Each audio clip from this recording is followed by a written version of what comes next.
ఓం శ్రీ దక్షిణామూర్తయే నమః. అందరికీ నమస్కారం. ఈరోజు ఈ వీడియోలో మనం అజ్ఞానాంధకారాన్ని తొలగించి సరైన మార్గాన్ని చూపే శ్రీ దక్షిణామూర్తి మంత్రాన్ని, ఈ మంత్రం యొక్క అర్థాన్ని, ఈ మంత్రాన్ని పఠించడం ద్వారా పొందే ప్రతిఫలాన్ని తెలుసుకుందాం. ముందుగా మంత్రాన్ని చూద్దాం.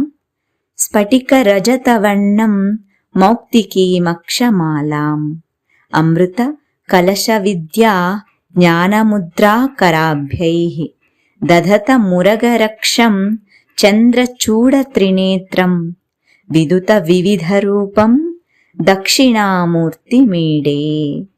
మరొక్కసారి విందాం.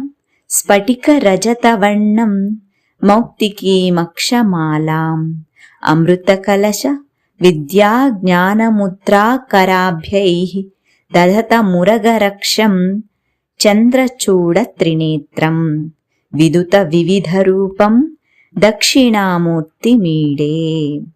అనగా స్ఫటిక మరియు వెండి వర్ణములో ముత్యాల అక్షమాల, అమృత కలశం చేతుల్లో ధరించి విద్యాముద్ర, జ్ఞానముద్రలతో సకల ప్రాణులను రక్షించేవాడు, 3 కన్నులు కలిగి చంద్రుని శిరస్సుపై ధరించినవాడు, వివిధ రూపాలలో ప్రకాశించేవాడు అయిన దక్షిణామూర్తిని ధ్యానిస్తున్నాను.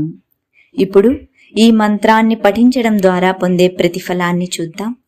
ఈ దక్షిణామూర్తి యొక్క మంత్రాన్ని శ్రద్ధాభక్తులతో పఠించడం ద్వారా జ్ఞానం లభించును, మనశ్శాంతి మరియు మానసిక పరివర్తన కలుగును, దుఃఖాలన్నీ తొలగిపోవును, దీర్ఘకాలిక ఆరోగ్య సమస్యలు తొలగిపోవును, సకల సుఖ సంతోషాలు దొరకును, తుదకు మోక్ష మార్గం లభించును.